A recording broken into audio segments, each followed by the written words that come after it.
Having the privilege to be celebrating 80th birthday of our father, I've also keyed into that I will celebrate 80th birthday and follow him to 120.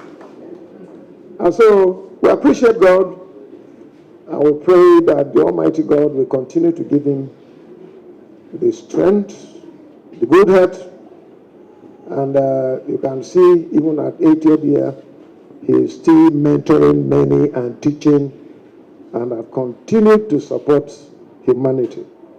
We appreciate him.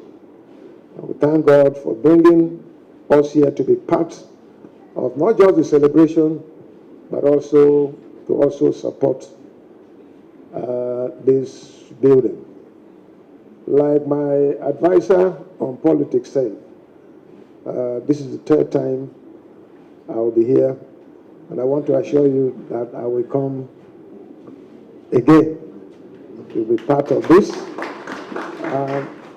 Church buildings are not done in a day, and so we'll continue to support.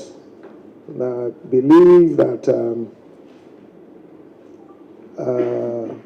whatever is put together here will be fully utilized to make this place a more conducive place of worship.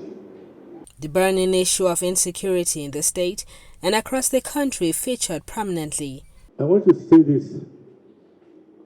I was going to say it anyway, but this morning, the prominent son of Benue, Dr. Yochi Ayu, former Senate President, called me and said, if we are going to that church and we're going to talk, don't forget to mention this.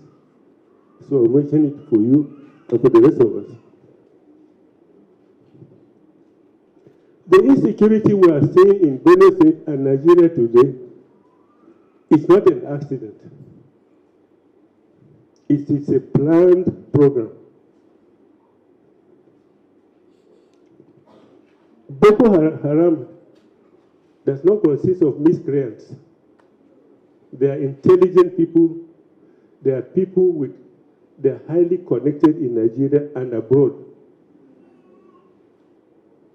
Their mission is simple. They want to conquer and Islamize from the northeast. The jihadists you hear about in northwest are also not idiots. They are highly connected, highly motivated, highly experienced in their own ideas about what they want. What do they want?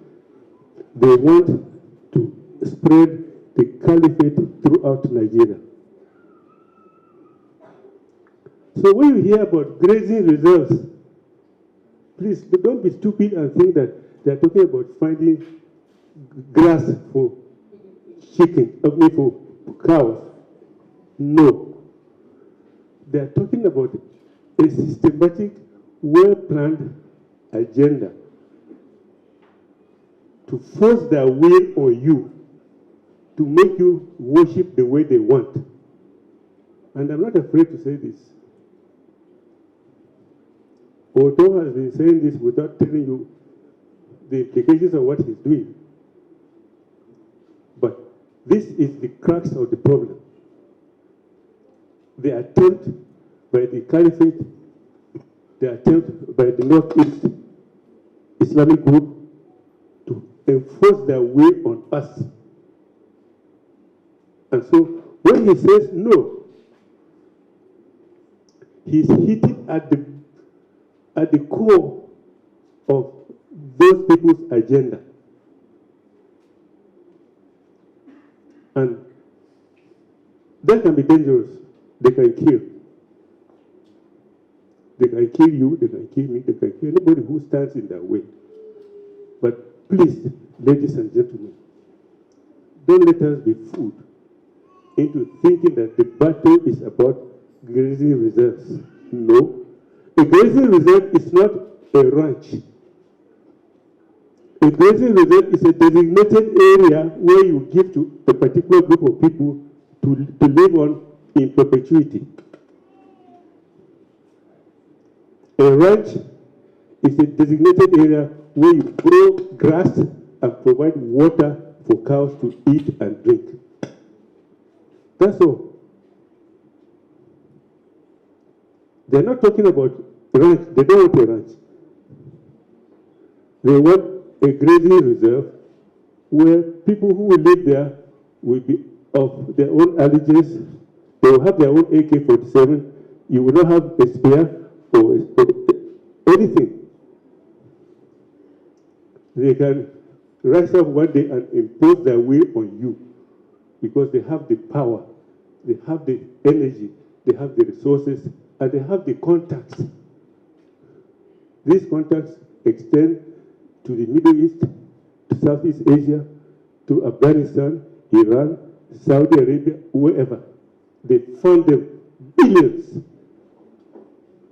So please, let us not make the mistake not to stand firmly and reject any call from anybody by whatever means that he wants us to have a grazing reserve. When Susan was here as governor, we told him, don't accept it. Members of that committee are not here, but I drafted it because I knew what I was talking about. I have told His Excellency, don't do it. None of us should be stupid enough to think that somebody else thinks much of us, except that we are cannon fodder to be used to actualize a predetermined program. I'll stop there. Thanks for checking out SYMFONI on YouTube. Please be sure to subscribe and like our videos for updates.